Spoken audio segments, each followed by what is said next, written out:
মুসলমান সমাজে থাকলেও সে মুসলমান মুসলমান মনে হয়, অমুসলমান সমাজে গেলেও তাকে দেখতে মুসলমান মুসলমান মনে হয়, তাকেই বলা হয় মুসলমান। এখন আমি মুসলিম সমাজে আছি বলে আপনাকে সালাম দিতেছি, আপনি মুসলমান। আমি মুসলিম সমাজে আছি বলে আপনাকে সালাম দিচ্ছি, আপনি মুসলমান। কিন্তু আপনি যখন বর্ডার পার হয়ে ওই পারে যাবেন, তখন আপনি মুসলমান কিনা চেনার উপায় থাকবে না। আপনি যখন আমেরিকায় যাবেন, আপনাকে চেনার উপায় থাকবে না। আপনি যখন ইসরায়েলে যাবেন, আপনাকে চেনার উপায় থাকবে না। তো আপনি কি দিয়ে মুসলমান হলেন? মুসলমান তো তাকেই বলা হয় যেই লোকটা পৃথিবীর যেই প্রান্তেই যাবে তাকে দেখতে মুসলমান মনে হয়। যে কেউ নিজেকে মুসলিম ছাড়া অন্য কিছু বললেও শব্দটি হবে মুসলিম। মুসলিম মানে যে নিজের ইচ্ছাকে আল্লাহর কাছে সমর্পণ করেছে। নবী কি ছিলেন? তিনি শিয়া ছিলেন না সুন্নি ছিলেন? তিনি কি ছিলেন? তিনি ছিলেন মুসলিম। এবং এর আগে আমি বোনকে যে জবাব দিয়েছি তাতে ছিল সূরা আলে ইমরান অধ্যায় 3 আয়াত নম্বর 64 বলা হয়েছে, ফাকুলু শাদু বিআন্না মুসলিমুন, সাক্ষী থাকো যে আমরা মুসলিম। বিচার করার জন্য আপনি কি করবেন মুসলিমরা ঠিক না ভুল পথে চলছে? আপনি দেখবেন কোরআন। মোহাম্মদ, জাকির, সুলতান, আব্দুল্লাহ, যে কোনো নাম হোক, কোনো সমস্যা নেই। নিজেকে পরীক্ষা করতে বলেন, যদি সে কোরআন এবং নবীর নির্ভরযোগ্য বাণী বুখারী, মুসলিম ইত্যাদি অনুসরণ করে, তাহলে সে খাঁটি মুসলিম। যদি সে নবীর প্রকৃত শিক্ষার বাইরে যায়, বুখারী, মুসলিম এবং অন্যান্য সহিহ হাদিসের বাইরে যায় এবং কোরআনের বিপক্ষে যায়, তাহলে সে প্রকৃত মুসলিম নয়। প্রকৃত মুসলিম হচ্ছে সে যে মেনে চলে কোরআন এবং নবী মুহাম্মদ সাল্লাল্লাহু আলাইহি সাল্লামের যথাযথ শিক্ষা। আমার প্রিয় ভাইরা, তাহলে যে 10টি বৈশিষ্ট্য আল্লাহ তাআলা পছন্দ করেন যে ইমানদার বান্দাদের মধ্যে থাক, তার এক নাম্বার হচ্ছে আল্লাহ তাআলা বলছেন ইন্নাল মুসলিমিনা ওয়াল মুসলিমাতি, নিশ্চয়ই মুসলিম পুরুষ এবং নারী। নিশ্চয়ই মুসলিম পুরুষ এবং নারীকে আল্লাহ পছন্দ করেন। আমরা মুসলিমরা সবাই এখানে আওয়াজ করে বলেন আমরা মুসলিম কিনা? মুসলিমিন ওয়াল মুসলিমাত, মুসলিম পুরুষ এবং নারীকে আল্লাহ পছন্দ করেন। ইসলাম মানে হচ্ছে আত্মসমর্পণ করা, সারেন্ডার করা। ইসলাম মানে সারেন্ডার করা কার সামনে? আল্লাহর ইচ্ছার সামনে, আল্লাহর আদেশের সামনে, আল্লাহর আইনের সামনে আত্মসমর্পণের সারেন্ডারের নামই হচ্ছে ইসলাম। চিল্লায় বলেন ঠিক কিনা? কেউ যখন নিজেকে মুসলিম বলে দাবি করে, তখন আল্লাহর কোন বিধান আসলে, আল্লাহর কোন আইন তার সামনে আসলে সেটা মানবো কি মানবো না এমন কথা বলার তার সুযোগ নাই, মানতেই তাকে হবে। আওয়াজ করে বলেন ঠিক কিনা? বর্তমানে যারা নিজেদেরকে মুসল্লি বলতেছেন, তাহারা সূরা মারেজের এই মুসল্লির 8 গুণ এই তৌহিদি জনতাকে বলবো, আপনাদের প্রতি অনুরোধ রইল, আপনারা কোরআনুল মাজিদের সূরা মারেজের 23 নম্বর আয়াত থেকে নিয়ে 34 নম্বর আয়াত পর্যন্ত যে 8টি গুণের কথা বলা হয়েছে মুসল্লির, এই 8টি গুণ আপনাদের মধ্যে আছে কিনা আপনারা কোরআন থেকে বের করেন। এই মুসল্লির 8 গুণকে এই সমাজের আলেম অধিকাংশ তারা মুমিনের গুণ বলছে, নাউজুবিল্লাহি মিন যালিক। মুমিনের গুণ বইলা প্রচার করছে। এটা মুসল্লির গুণ। মুমিনের গুণ 6টা, সেইটাও কোরআনে দেওয়া হয়েছে। আমানুর গুণ আছে, মুহসিনিনের গুণ আছে, মুত্তাকির গুণ আছে, মুমিনের গুণ আছে, সাবিরিনের গুণ আছে। সবচেয়ে বেশি যে গুণ যার, সে তাকে বলা হয় মুহসিনিন। এই 15টা গুণ আছে। আমি প্রত্যেকটা বিষয়ের উপরে গুণগুলো এক এক করে বলুম। এর জন্য আজকে মুসল্লির গুণটা সিরিয়ালভাবে বললাম। মুসল্লির 8টি গুণ। মুসল্লির প্রথম গুণ, সে দায়মি সলাতে সর্বক্ষণ দণ্ডায়মান। মুসল্লির দ্বিতীয় গুণ, এই কোরআন বলেছেন যে নিশ্চয়ই এই মুসল্লির দ্বিতীয় গুণ হচ্ছে সে যাহারা তাদের সম্পদের মধ্যে, মালের মধ্যে অন্যের অধিকার ভালোভাবে জানেন। মুসল্লির 2 নাম্বার গুণ হইল তোমার মালের মধ্যে অন্যের অধিকার আছে। এখন অন্যের অধিকার মুসল্লি দেয়? বাইতি তো ডুববার দেয় না, মালে আবার অধিকার দিব, ভূতে দোষে। মুসল্লি সোজা যায় মসজিদের দিকে, নামাজ পড়ে বাইরটায় পড়ে, মনে করে আর মুসল্লি কাম শেষ, এর কাজ শেষ। আর মালের মধ্যে, খাওয়ানোর মধ্যে অন্যের হক আছে, আর সম্পদের মধ্যে অন্যের হক আছে, আর বাড়ির মধ্যে অন্যের হক আছে মুসাফিরের। এটি দিব কে? মুসল্লির 3 নাম্বার গুণ বলা হয়েছে এবং যাহারা সত্য বলিয়া মানিয়া লয় বিচার দিনের জন্য।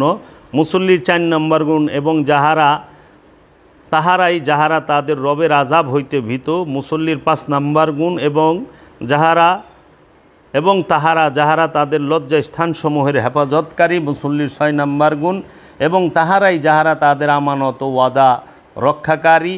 মুসল্লির 7 নাম্বার গুণ এবং তাহারাই যাহারা তাদের সাক্ষ্যদানের সহিত অটল। এবং মুসল্লির 8 নম্বর গুণ এবং তাহারাই যাহারা তাহাদের সলাতের উপর মানুষ জন্মগতভাবে কৃপণ, মানুষ জন্মগতভাবেই সে পরশ্রীকাতরতা পরায়ণ, মানুষ জন্মগতভাবে লোভী, মানুষ জন্মগতভাবে সে অকৃতজ্ঞ, মানুষ জন্মগতভাবে সে জালিম। এবং এই মানুষ নিয়ে, মানুষের খাসিলত, স্বভাব, চরিত্র নিয়ে মানে যত কিছুই বলা হয়েছে সবই খারাপ। যে মানুষ কৃপণ, মানুষ লোভী, মানুষ সে অতিশয় চঞ্চল, বিষয় থেকে বিষয় অন্তরে ছোটাছুটি করে। এই মানুষকে আবার মানুষ হইতে বলেছে। একটি হলো জন্মগত মানুষ, একটি হলো স্বভাব এবং আচরণের মানুষ, আদর্শের মানুষ, নূরের মানুষ। একটি মাটির মানুষ, একটি নূরের মানুষ। নূরের মানুষ সে নূরের মানুষ রূপ ধরে থাকেন, মানুষের রূপে থাকেন। এখন এই মানুষকে মানুষ হবার জন্য আল্লাহ বারবার তাগিদ দিয়েছেন যে হে মানুষ তোমরা ঈমান আনো, হে মানুষ তোমরা অন্যায় করিও না, অত্যাচার জুলুম করিও না, হে মানুষ তোমরা পবিত্রতা অর্জন করো, হে মানুষ তোমরা তোমাদের রবের ইবাদত করো, হে মানুষ তোমরা কেন আল্লাহর ইবাদত করো না। এখন মানুষ কিভাবে মানুষ হবে? মানুষকে মানুষ করবে কি? আল্লাহ রব্বুল আলামিন রহমত হিসেবে, আল্লাহর করুণা দয়া হিসেবে আল্লাহ রব্বুল আলামিন পৃথিবীর বুকে মানুষকে মানুষ করার জন্য রবের তরফ হইতে রবের প্রতিনিধি আমাদের এই মানুষকে মানুষ করার জন্য পাঠালেন, যেই রবের প্রতিনিধির নাম হচ্ছে আদম, যিনি আল্লাহর খলিফা, রবের খলিফা। সূরাতুল বাকারায় আল্লাহ রব্বুল আলামিন বললেন, ইন্নী জাঈলুন ফিল আরদে খলিফা, নিশ্চয় আমি আল্লাহ পৃথিবীর বুকে আমার প্রতিনিধিত্বকারী, আমার খলিফা আমি পাঠাবো। এই আদম যখন পৃথিবীর বুকে মানুষের সামনে আসলেন, তখন তিনি রসুল রূপে আসলেন, নবী রূপে আসলেন, অলি রূপে আসলেন, আব্দুহু রূপে আসলেন। এই মানুষকে মানুষ করার জন্য আল্লাহ আদম পাঠাইলেন, নবী পাঠাইলেন, রসুল পাঠাইলেন, ওলি পাঠাইলেন, আব্দুহু পাঠাইলেন এই মানুষকে। এখন এই মানুষকে রব্বুল আলামিন পাঠিয়ে, বানিয়ে, সৃষ্টি করে হেদায়েতের জন্য হাদি হিসাবে, ছাত্রের জন্য গুরু হিসাবে, শিষ্যের জন্য গুরু হিসাবে, মুরিদের জন্য পীর হিসাবে, উম্মতের জন্য রসুল হিসাবে আদমকে এই জগতে প্রেরণ করলেন। এই আদমকে প্রেরণ করে রব্বুল আলামিন আদমকে বললেন যে এই মানুষকে আপনি আয়াত তেলাওয়াত করে শোনান, মানুষের নফসকে আপনি পবিত্র করুন, মানুষকে আপনি কেতাবের জ্ঞান দান করুন এবং হেকমত দান করুন, এবং মানুষকে আপনি পবিত্র বস্তুকে হালাল করে দিন মানুষের জন্য, আর অপবিত্র বস্তুকে হারাম করে দিন এই মানুষের জন্য। রব্বুল আলামিন এই রসুল প্রেরণ করার পরে মানুষের নিকটে যখন রসুল আসলেন, রসুল এসে দেখলেন মানুষ তাহারা বড় সংকটের ভিতরে অবস্থান করতেছে। মানুষ শক্তির পূজা করে, ক্ষমতার পূজা করে, মূর্তির পূজা করে। সেই মূর্তি কখনো কাঠ, বাঁশ, খের দিয়ে তৈরি কিংবা পাথরের তৈরি মূর্তি নয়। সেই মূর্তিটি হচ্ছে মানুষের ইচ্ছা নামক মূর্তি, ব্যক্তির ইচ্ছা নামক মূর্তি।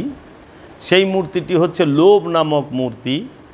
লোভের পূজা মানুষ করে, হিংসার পূজা মানুষ করে, অহংকারের পূজা মানুষ করে, মানুষ কামের পূজা করে, যৌনতার, যৌন উত্তেজনার পূজা করে। এই মানুষ সে সম্পদের গোলামি করে, বাপ দাদার রেখে যাওয়া ধর্ম পালন করে, মানুষ মোহগ্রস্ত, মোহের পূজা করে। মানুষ এই ষড়রিপুর বন্ধনে পড়ে ষড়রিপুর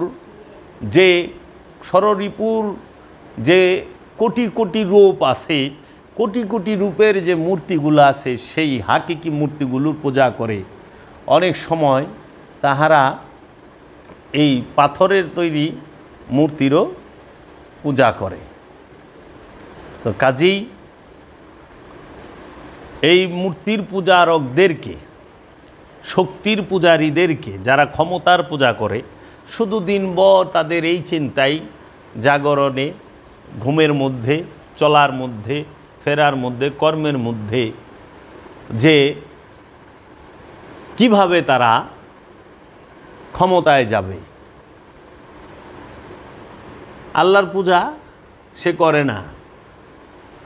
অনেক সময় দেখা যায়, আমরা দেখতে পাই আনুষ্ঠানিক ইবাদতেও তারা শরিক হয়, সেইটাও পাবলিকরে দেখাবার জন্য যে আসছে আমাদের সাথে, উনি ছিলেন, হ্যাঁ উনি, কিন্তু ওনার নিয়ত হইল উনি ক্ষমতায় কিভাবে যাইবে।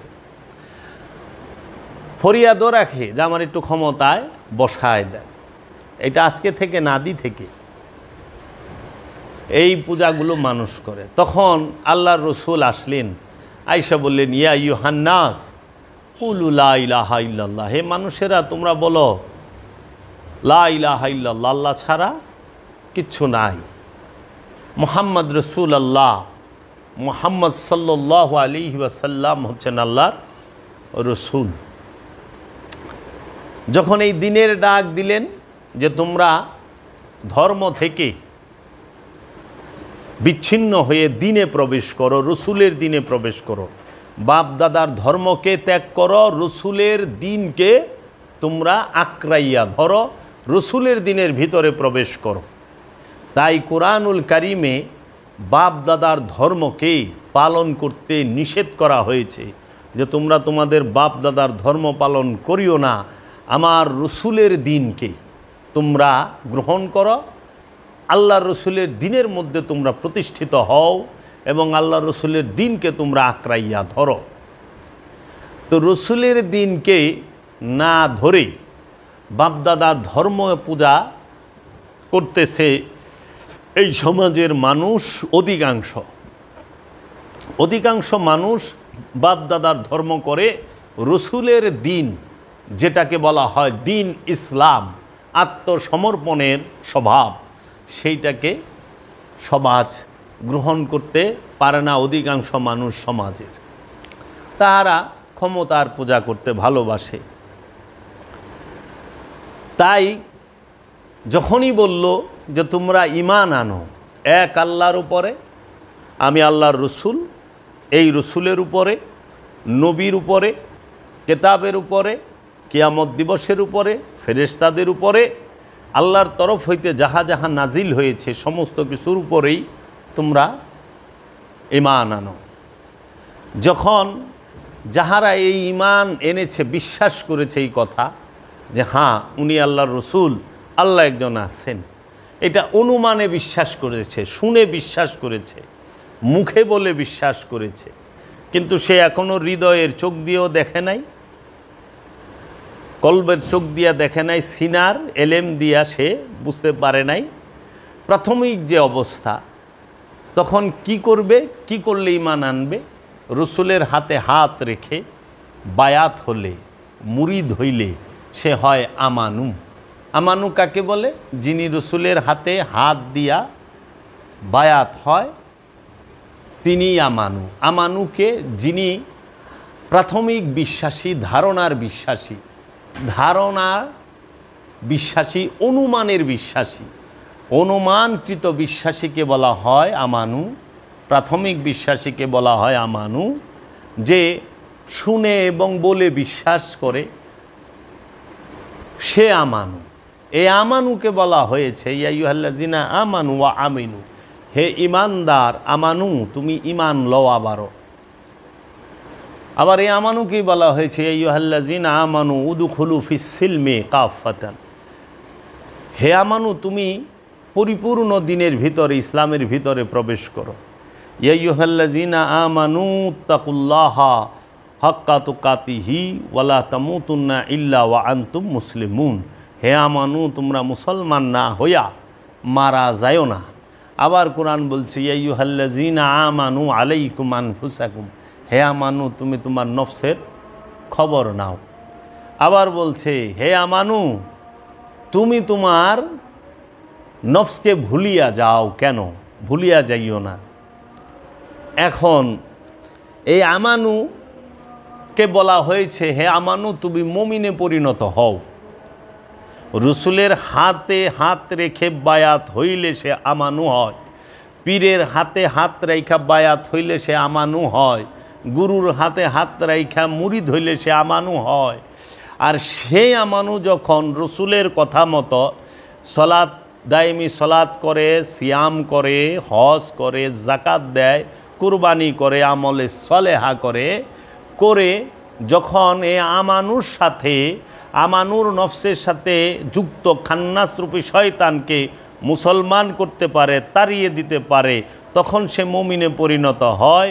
যখন আমানু তার সিনার মধ্যে রসুলকে দেখে, তার সিনার মধ্যে রসুলের দিদার লাভ করে, রসুলের পরিচয় লাভ করে, দিব্য দৃষ্টি দিয়ে রসুলকে দেখে, অন্তর চক্ষু দিয়ে রসুলকে দেখে, অন্তর চক্ষু দিয়ে রসুলের দিদার লাভ করে, তখন সে মুমিন।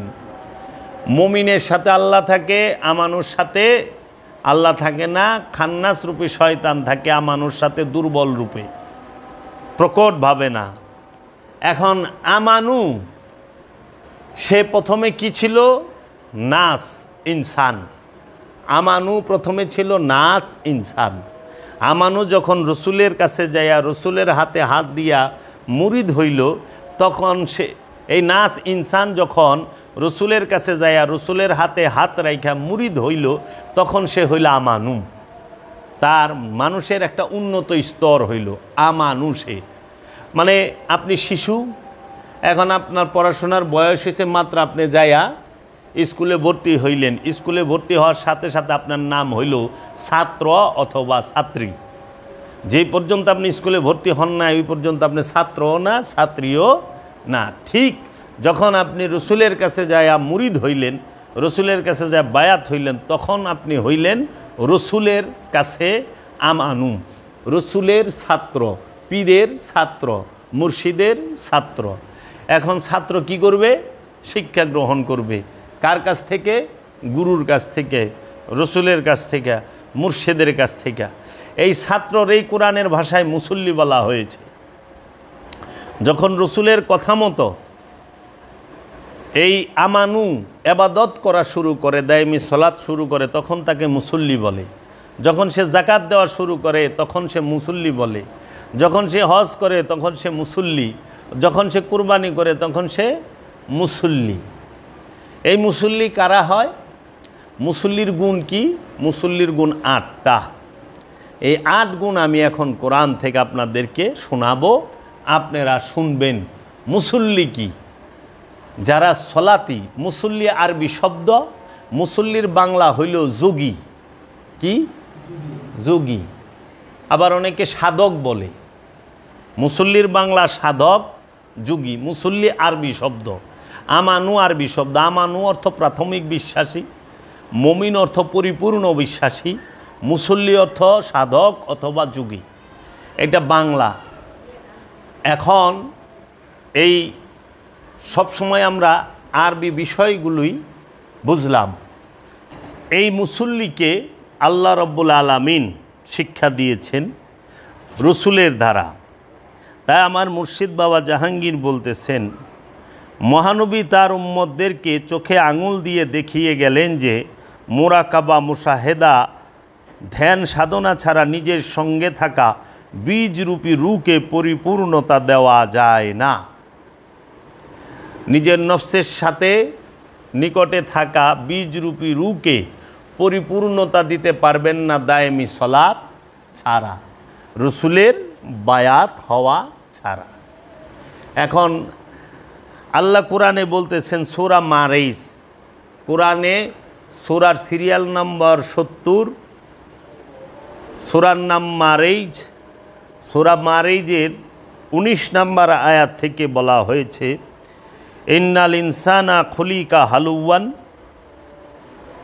নিশ্চয়ই মানুষকে সৃষ্টি করা হয়েছে অধৈর্য রূপে। সূরা মারিজের 19 নম্বর আয়াত। তারপরে বলা হচ্ছে ইজা মাসা হুশাররু জাজুয়ান, যখন মন্দ তাকে স্পর্শ করে তখন অস্থির হইয়া যায়। এটা হলো মানুষের স্বভাব। মানুষ অতি চঞ্চল, এক স্থানে 5 মিনিট বসে থাকতে পারে না আমানু ছাড়া, একদিকে 5 মিনিট তাকায় থাকতে পারে না। এটা হলো মানুষের স্বভাব। তোমার মধ্যে আছে না? দেখবারও নাই যেন থেকে ওই যে উনি এক মুহূর্তে তোর বয়ে থাকা পারল না, 80 বার খালি এদিক ওদিক দিয়া গুলল। পয়সা প্রমাণ এরা এই কোয়ালিটির মানুষ হেদায়েত লাভ করতে অনেক বছর যায়, এক স্থানে বসতে পারে না। শত জনমের তকদির এরকম আলোচনা সামনে বসে শুনতে আছে, কিন্তু আমি কি বলতাছি ওই দিকে তার মন খেয়াল মাইন্ড কিচ্ছু নাই। কতক্ষণ পরে সে এসে বলবো কিছু কথা ছিল, দাইমি সালাদটা কি বইলা দেন।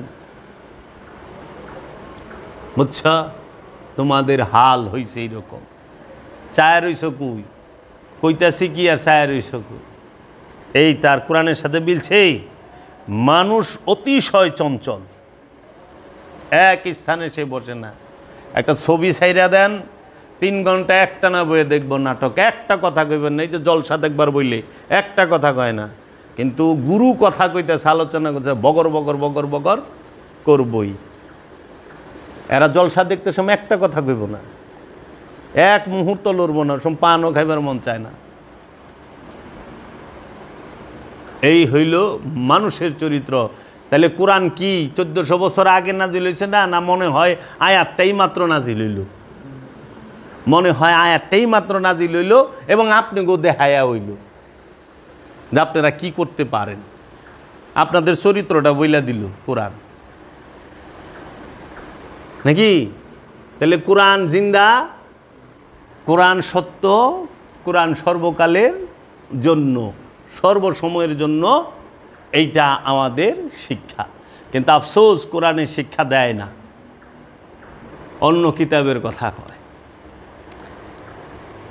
মন্দ যখন স্পর্শ করে তখন সে হইয়া যায় অস্থির। দেখেন না, বিপদ আপদ আইলে অস্থির হয়ে যায়। হায় হায় লো, কী হইল লো, এরকম হইল কে, হ্যাঁ আমার পোলা এটা পাইলো না কে, আমার মেয়ে এটা পাইলো না কে, চান্সটা হাতছাড়া হয়ে গেল কে, বিদেশে ভিসাটা ক্যান্সেল হয়ে গেল কে, টাকা পয়সা এই হইল কে, সে মানে আফসোসে শেষ নাই। ফোন দিয়া কানবো। ধৈর্য ধরো, এমনও তো হইতে পারে এর থেকে ভালো কিছু বয়ে রয়েছে, আল্লাহ রাখছে। ঘাবড়াও কেন? ধৈর্য ধরো। দেখো তোমার শিকার পারণে দাপানিতে তো কিছু হবে না, হওয়ার হইলে তো হইতই নাকি। ধৈর্য ধরো, কর্ম করো, জীবন পাল্টায় যাইব। 21 নম্বর আয়াত আল্লাহ বলতেছেন ওয়া ইজা মাসাহুল খাইরু মানুআন, এবং যখন মঙ্গল তাকে স্পর্শ করে হয় কৃপণ। যখন অভাব হয়, টাকা পয়সা নাই, জিনিসপত্র নাই, তখন কয় বাবা এমন একটা ওজিফা দেন, এমন একটা তাবিজ দেন যেন সব চলিয়া যায়। তাবিজ ওজিফা পাওয়ার পরে যখন মাল পানি পকেটে আইছে, এমন কৃপণ হয়েছে এখন আর পীরের এই চিনে না, বছরেও আহে না, বছরেও সে আসে না, পীরেরে চিনে না। আবার যখন চিবিতে পড়ে গেছে দৌড়ে আসছে, বাবা আমার না এই হয়েছে, এতদিন কই আসছিলাম বাবা, মাল পাইছি না, এখন তো চিনি না আপনারে। এখন বিপদে পড়ছি, মামলায় পড়ছি, এখন সকালে ভক্তি, সন্ধ্যায় ভক্তি, অজি ভাই ছাড়েন না, তসবি সব সময় হাতে থাকে। বিপদে পড়ছে, বিপদ শেষ, তরায় গেছে অকৃতজ্ঞ। এই চরিত্র বলছে। আবার বলছে, এবং যখন মঙ্গল তাকে স্পর্শ করে সে হয় কৃপণ, ইল্লাল মুসাল্লিন, মুসল্লি ব্যতীত, মুসল্লি ছাড়া। মুসল্লি অস্থিরও না, মুসল্লি লুভিও না, মুসল্লি কৃপণও না। খেয়াল করেন, আমি এই আলোচনাটা করার পিছনে রহস্য আছে। মুসল্লি অস্থিরও না, মুসল্লি কৃপণও না, মুসল্লি অধৈর্যও না, লুভিও না। তাহলে পরে মুসল্লি যে সে কৃপণ হবে না, লোভী হবে না, অধৈর্য হবে না।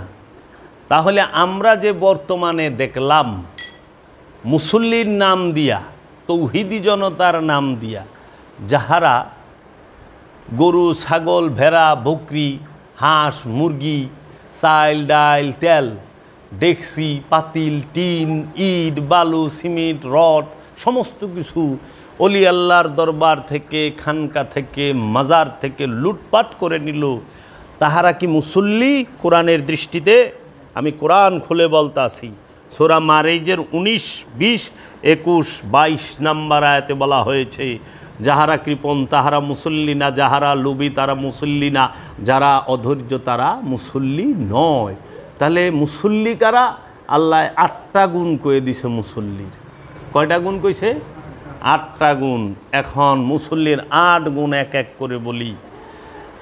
সূরা মারিজের 23 নম্বর আয়াতে বলা হয়েছে মুসল্লির 1 নম্বর গুণের কথা, আল্লাযীনা হুম আলা সলাতিহিম দাইমুন, তাহারাই মুসল্লি যাহারা দায়মি সলাতের উপরে দণ্ডায়মান।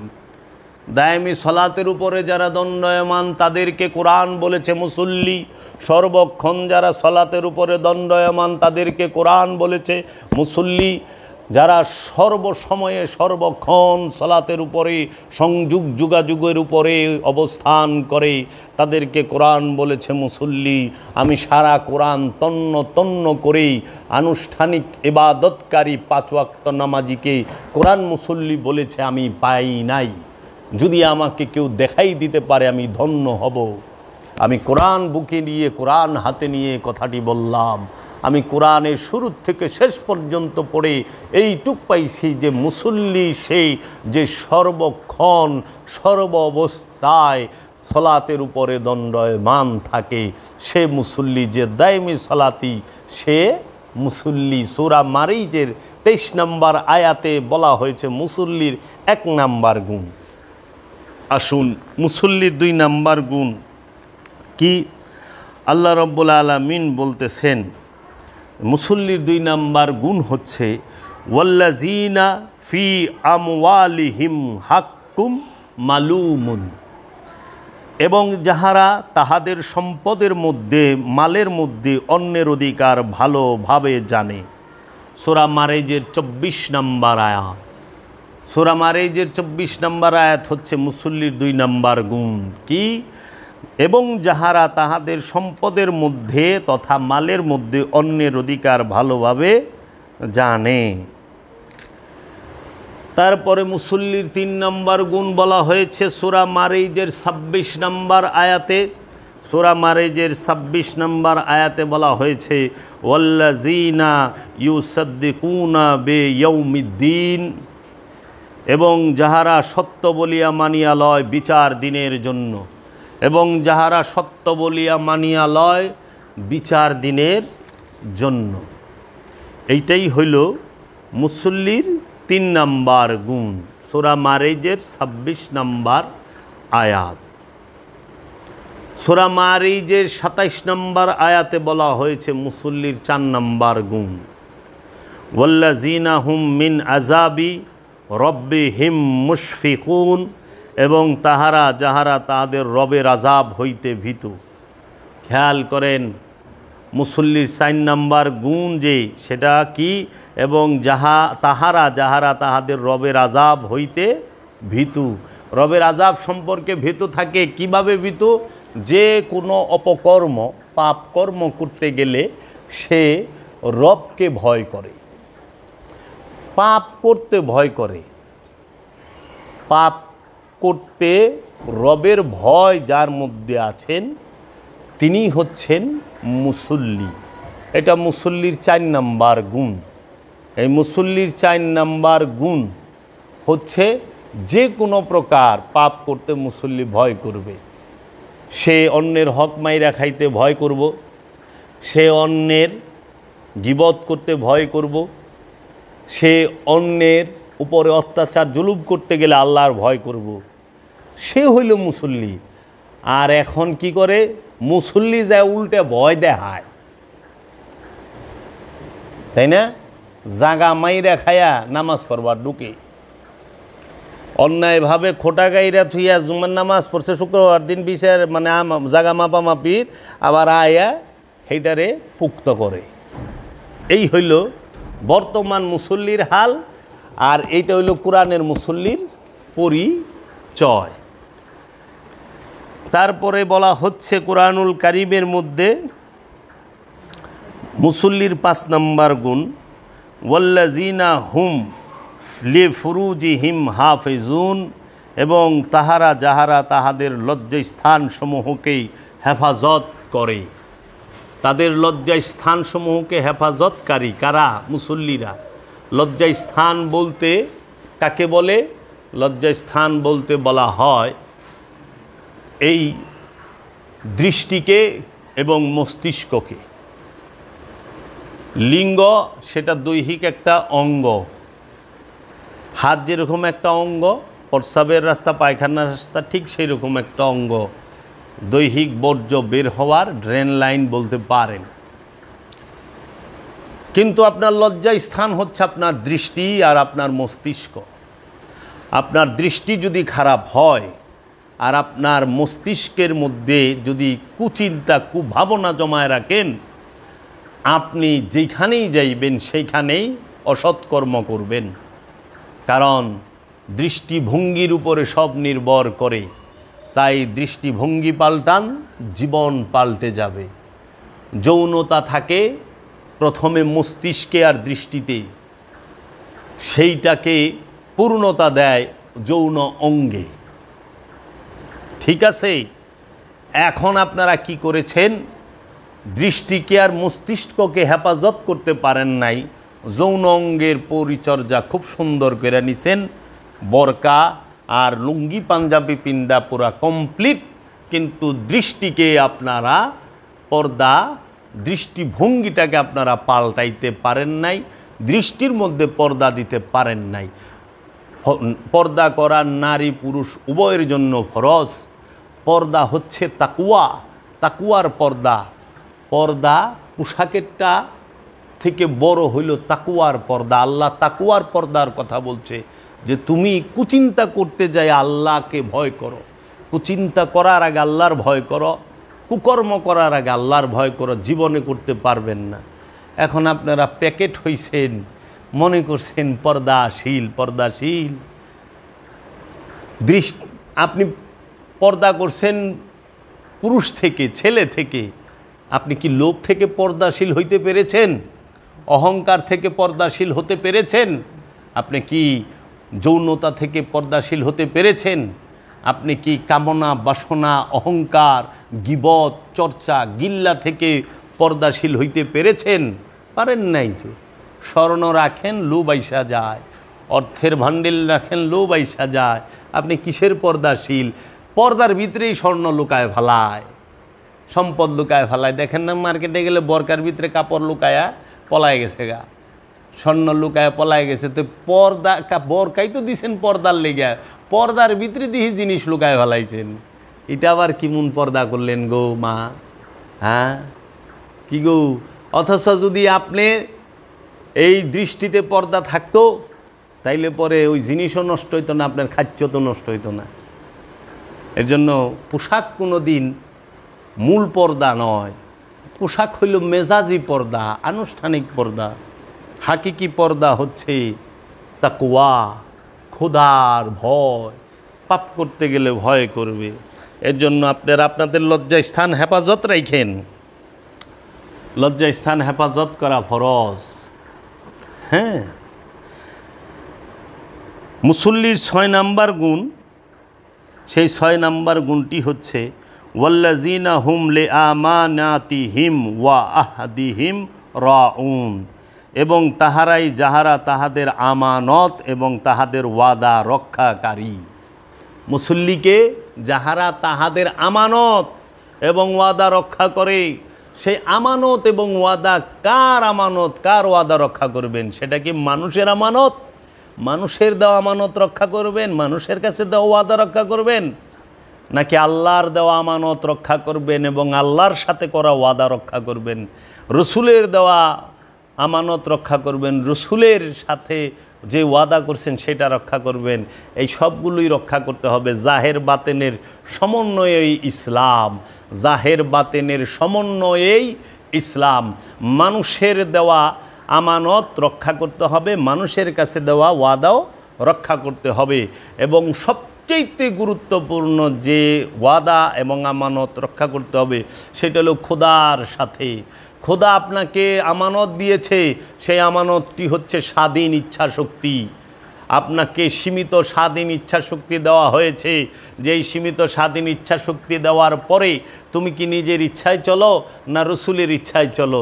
তুমি কি নিজের ইচ্ছায় চলো না আল্লাহর ইচ্ছায় চলো? এই সীমিত স্বাধীন ইচ্ছা শক্তি যেটা, সেটাই খোদার দেওয়া আমানত। এই আমানতকে আল্লাহর নূরের কদমের মধ্যে, আল্লাহ রসুলের মধ্যেই উৎসর্গ করতে হবে। এই আমানত রক্ষা করেন। এই আমানত কয়জনে রক্ষা করছেন? যে আপন মুর্শিদের ইচ্ছায় চলুম, নিজের ইচ্ছায় চলুম না।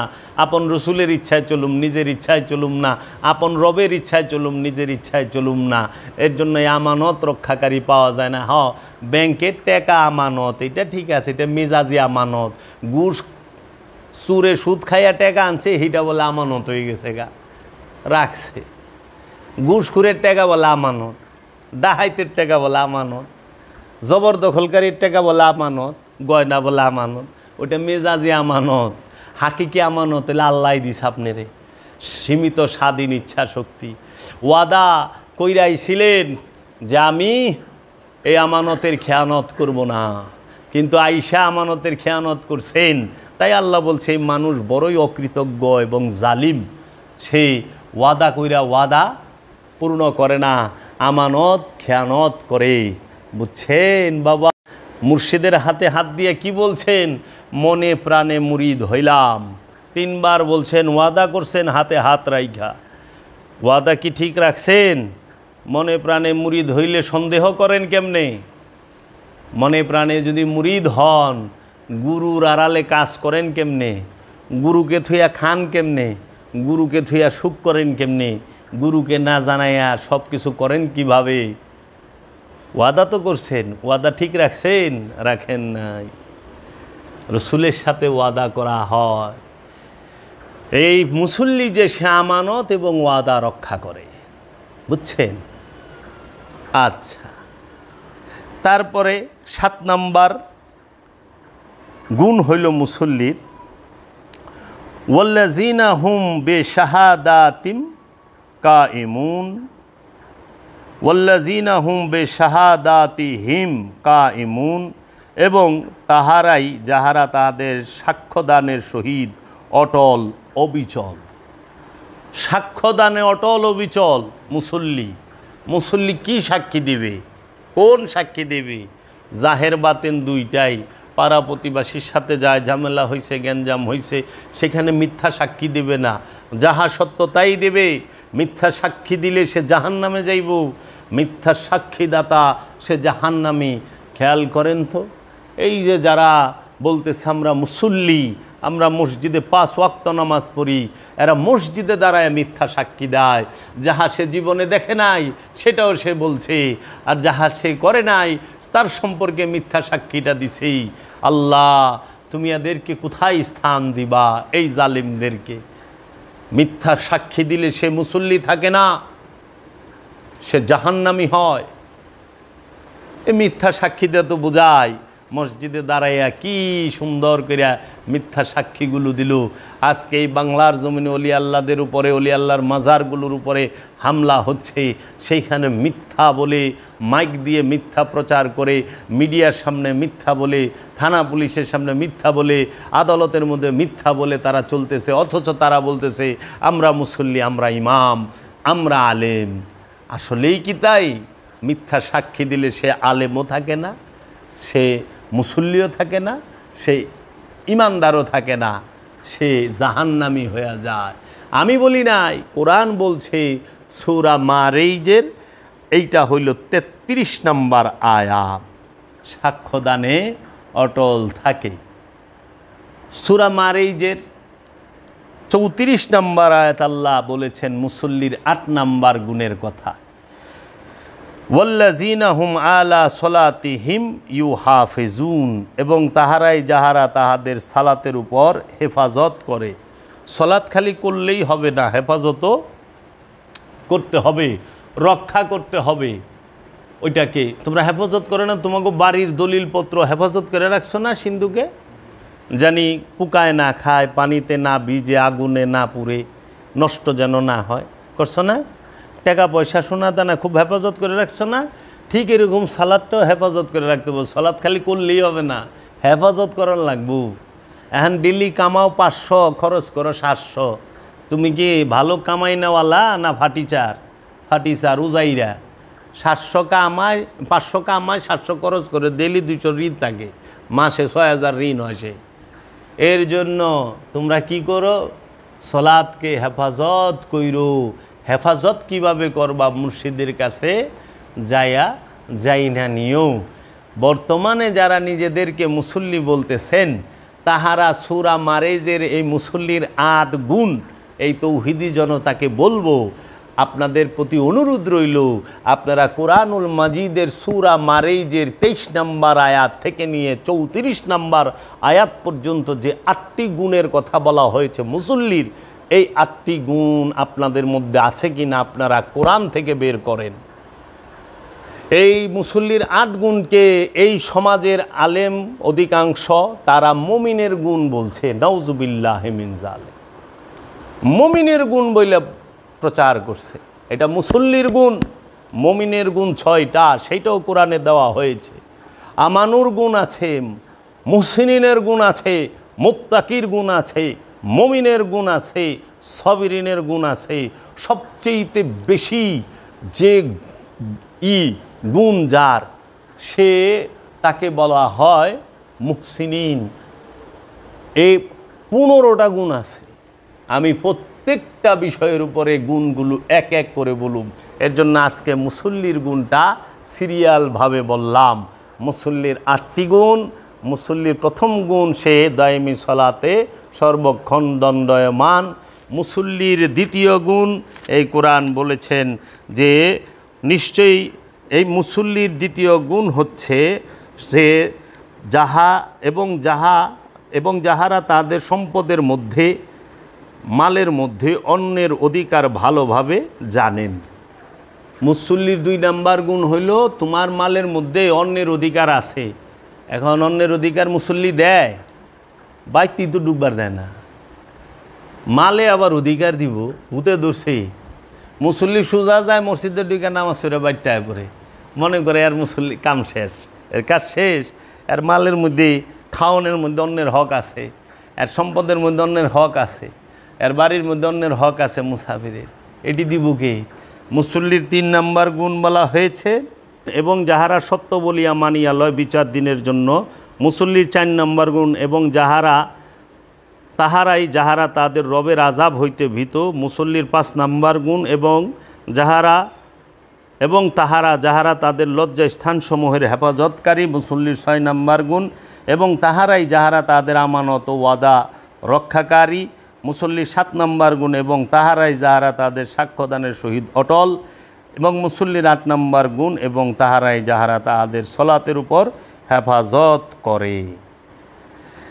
আল্লাহ রব্বুল আলামিন মানুষকে সৃষ্টি করা হয়েছে, আল্লাহ বলছেন মানুষকে সৃষ্টি করা হয়েছে অস্থির এবং দুর্বল মন দিয়ে, এবং কোরআন এখানে অবশ্যই তথা নিশ্চয়ই শব্দটি ব্যবহার করেছেন। সুতরাং প্রতিটি মানুষকে নিশ্চয়ই আল্লাহ সৃষ্টি করেছেন অতিশয় অস্থির ও দুর্বল মন দিয়ে। মন দুর্বল, বুঝছেন? আপনি মুসলমান কারে করবেন? দেহরে, দেহ তো মুসলমান। নফসে রে, নফস তো নূর, সেও মুসলমান। মুসলমান করবেন মনে রে, মনটা মুসলমান না, বুঝছেন? এর জন্য মন নরেরও আছে, নারীরও আছে, কিন্তু লিঙ্গ নরের আছে, নারীর নাই। এজন্য মুসলমান বিষয়টা, মুসলমানি বিষয়টা হলো মনের। মনকে মুসলমান করতে হয়, মনকে পবিত্র করতে হয়। দেহ যদি মুসলমান করান যাইতো তো সুন্নতে খাতনা নরেরে দেন, নারীরে কি করবেন? লালন সাইজি বলছে না, জাত গেল বলে একই আজব কারখানা, সুন্নত দিলে হয় মুসলমান, নারী জাতের কি তার প্রমাণ? নারীরে কি দিয়ে? এই জন্য এমন জিনিস আল্লাহ দিয়ে দিছে যে নর এবং নারী, পুরুষ এবং নারী উভয়কে মন দিছে। এই মনই অমুসলিম থাকে, এই মনই সে অকৃতজ্ঞ থাকে, এই মনই জালিম থাকে, এই মনই হিংসুক থাকে, এই মনই লুবি থাকে, এই মনই কামুক থাকে, এই মনের মধ্যেই মোহ মায়া মাৎসর্য সব কিছু থাকে। গীবত মনের মধ্যে থাকে। এর জন্য যাহার মধ্যে নাপাক থাকে সেইটাই তো পাক করবেন। অনেক মন হইছে নাপাক, পাক করবার লইছেন দেহ, একের কুইনা পর্যন্ত ধুয়ে মাথা মুথা মশা কইরা আপনি পুরা পবিত্র যাবে লইছেন, কিন্তু নামাজ পড়াইয়া হিংসাই করেন। কুটনামি আর সারা পারলেন না। সারা পারছেন কুটনামি না? সারা গ্রামের সবার খবর আপনার অন্তরে বয়ে রয়েছে, নিজের খবর নাই, থাকে না? পুরা গ্রামের সবার খবর একজনের মনে। খালি কি পুরা গ্রামের বম্বের হিরুগো খবরও মনের মধ্যে বয়ে রয়েছে, নিজের খবর নাই। এর লেগে এবাদত মনের জন্য, পবিত্রতা মনের জন্য, ইসলাম মনের জন্য মুসলমান মনকে আত্মসমর্পণ যে করতে পেরেছে সে মুসলমান। ধর্ম মনের জন্য। এজন্য বিচার ধর্মের হবে না, বিচার হবে কর্মের। আর মানুষ কর্ম করে মন দিয়া ভাইবা, মনের মধ্যেই আশা আকাঙ্ক্ষার পাহাড় দাঁড়ায় রয়েছে। এই পাহাড়কে ভাঙতে হয়, মনকে উৎসর্গ করতে হয়, মনকে কুরবানি করতে হয়, মনকে জাকাত দিতে হয়, মনকে রসুলের সাথে সংযোগ যোগাযোগ করায়া, সলাৎ দাঁড় করায়া সলাতের উপরে দাঁড়ায় থাকতে হয়। এই মনের কারবার সব। এই মন শূন্য হও। মহাপুরুষ মন নিয়ে থাকে না, মহাপুরুষ মন শূন্য থাকে। মহাপুরুষ নফস, মহাপুরুষের প্রাণ সে আল্লাহর মহানূরের মধ্যে ফানা হইয়া থাকে, বাঁকা হইয়া থাকে, বিলীন হইয়া থাকে। মহাপুরুষের মন থাকে না। এর জন্য মহাপুরুষের দুঃখ নাই। আল্লাহ কইছে আলা ইন্না আউলিয়া আল্লাহি লা খাউফুন আলাইহিম ওয়ালা হুম ইয়াহজানুন। খবরদার, আমার অলি যারা, তাদের কোনো ভয় নাই, তারা চিন্তিত হবে না।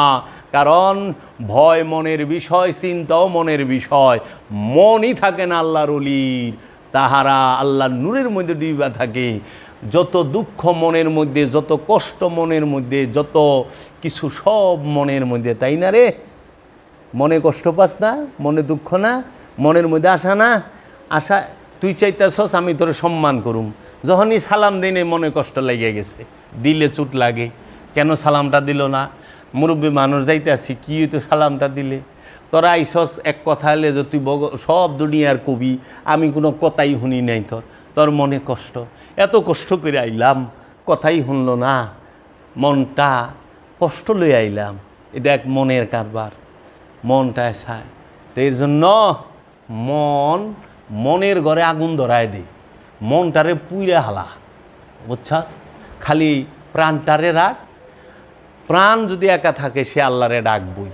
প্রাণের সাথে মন থাকার কারণে সে আল্লাহরে ডাকে না, খালি মালেরে ডাকে। মালের লেগে আল্লাহরে ডাকে। আল্লাহ মাল ল 100 কোটি, আল্লাহ 100 কোটি, চৌধুরী তো বেশি, ওর 250 কোটি আছে, ল 300 কোটি। আল্লাহ কি এফ রহমান সাহেবের তো 800 কোটি, আলম সাহেবের 1200 কোটি, আমি যা 1500 কোটি দিলাম। আল্লাহ পাক এখন তো এই কটা টাকাতে সিঙ্গাপুরে ব্যবসা দিমু হচ্ছে না, আমেরিকায় ব্যবসা গারম হচ্ছে না। আল্লাহ পাক যদি আরও হইতো, যতই দেয় মন ভরে না। আল্লাহ কইছে আল হাকুমুত তাকাসুর হাত্তা জুরতুমুল মাকাবির। ওর মুখে মাটি দে, ওর মুখে মাটি দে, মাটি না দেওয়া পর্যন্ত ও থামবো না, ওর চাওয়া থামবো না। যত পায় তত চায়। তখন কি করে? মরণ দেয়, সুন্দর একটা গাড়া খুদে হুয়ায় দেখ না, মুখের উপরে মাটি দিতেছে, সব মাটি কোদালটা টাইনা টাইনা টাইনা টাইনা মুখের উপরে দিয়ে রাখে না, আগরে হইয়ার এই শ্বাস কবরের উপরে মাটি বাঁশ দিছে, পয়লা খলপার বেড়া চাটায় পাড়ায় দিছে, দিয়া মাটি দিয়া দিছে। অহনে আর চাচা মিয়া কিচ্ছু চায় না। চাও গো বালিশ চাও, তুষক চাও, মালপানি চাও, কিচ্ছু চায় না, মাটি দিয়া দিছে তো মুখের উপরে, দে মাটি, মনে মরণ দিয়া থইছে। জিন্দা থাকতে চাওয়ার শেষ নাই। তাই যেই দিলে কামনা বাসনা আছে সে আবার ফকির হয় কেমনে? আমার দয়াল বাবা জাহাঙ্গীর, আমার দয়াল বাবা জাহাঙ্গীর, আমার মুর্শিদ কেবলা ও কাবা, আমার মুর্শিদ এই দিন শিক্ষা দিয়েছেন যে তুই মানুষ হয়ে আসছস, জীব, কিন্তু তুই মানুষ থাকিস না। তুই খোদার গুণে গুণান্বিত হ বাপ। খোদার গুণে গুণান্বিত হইতে গেলে রসুলের কাছে যা, যেই রসুলের কাছে আল্লাহর সব গুণ, আল্লাহর সমস্ত নূর রইছে। এই রসুল তোকে মানুষ করে দিব রে। অমানুষরে মানুষ করে আল্লাহর অলি, আল্লাহর রসুল। আর এই অমানুষের দলের আয় আল্লাহর অলি রে আঘাত করে, কষ্ট দেয়, যন্ত্রণা দেয়। আল্লাহর অলি রে এত কষ্ট দেয় যেটা বলার বাহিরে। তারপরেও আল্লাহর অলিরা মনে কষ্ট নেয় না, কষ্ট রাখে না, কারণ মনই নাই। ক্ষমা করে আল্লাহর অলিরা, ক্ষমা করে। আল্লাহর অলির ধর্মই ক্ষমা করা, বুঝছো? আল্লাহর অলি কারো কাছে কিছু চায় না। আল্লাহর অলি সেই সব কিছু হারানোর পরেই অলি হইছে। চাওয়া হারাইলেই অলি হয়, চাওয়া থাকলে আর অলি হয় না গো, বুঝছো? কেমনে তোমাকে বোঝাই, কেমনে বোঝাই? এর থেকে সহজভাবে বোঝানোর তরিকা আমার জানা নাই বাপ। আমারে ক্ষমা করো তোমরা, আমার জানা নাই। আমি চাই আমার মুর্শিদের নাম নিতে নিতে যেন আমার মরণ হয়, বুঝছো? মুসল্লি হও, ইমানদার হও, রসুলকে ভালোবাসো, খোদাকে ভালোবাসো। মন যা কয় তা শুনো না, রসুল যা কয় তা শোনো। মন সব সময় তোমাকে কুপথে নেবে। মন যে বাধা, অনেক বড় বাধা। পাগল মন, মন রে মন কেন এত কথা বলে, বুঝছো? আমার মন রে পারলাম না আর বোঝাইতে, মন রে বোঝায় পারে না। এই মনকে ধ্বংস করতে গেলেই তোমার কামেল গুরু লাগবে। উলঙ্গ কথা কইলাম। তোমার এই মনকেই কোরআনের আরবি ভাষায় বলা হয়েছে খান্নাস, বুঝছো? শয়তান, ইবলিশ, মরদুত।